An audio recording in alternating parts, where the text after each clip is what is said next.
Hello guys, শুভ সকাল, নমস্কার।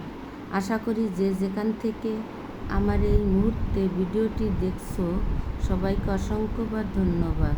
সবাই ভালো আছো, সুস্থ আছো। আজ আমি যে রেসিপিটি তৈরি করব সেটা হলো ছানা আলু পটলের রসা, সম্পূর্ণ নিরামিষ, পেঁয়াজ রসুন ছাড়া। প্রথমে একটি কড়াইতে আমি পরিমাণ মতো সয়াবিন তেল দিয়ে দিলাম। তারপর গরম হওয়া আগ পর্যন্ত অপেক্ষা করব। এবার আমি দিয়ে দিয়েছি গোটা কয়েকটা তেজপাতা, তারপরে দিয়ে দিয়েছি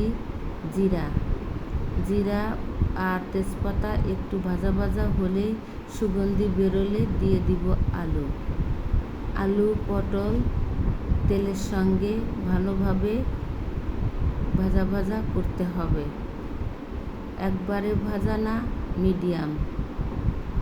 বন্ধুরা, তোমরা আমার এই ভিডিওটি দেখার শুরুতে একটা লাইক দিয়ে ভিডিও দেখা শুরু করবা, কারণ লাইক দিয়ে ভিডিও দেখা শুরু করলে আমি মোটিভেটেড হই আর একটা ভিডিও তৈরি করার।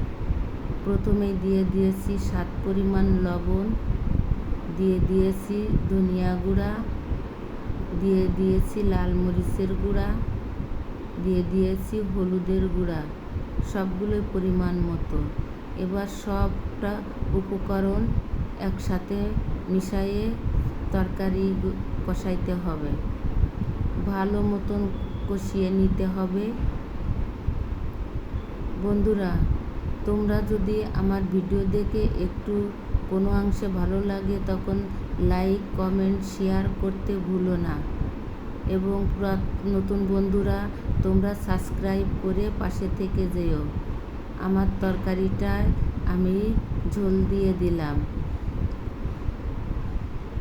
এবার তরকারিতে আমি দিয়ে দিব ছানা দেওয়ার পরে আমি নেড়ে চেড়ে নিব।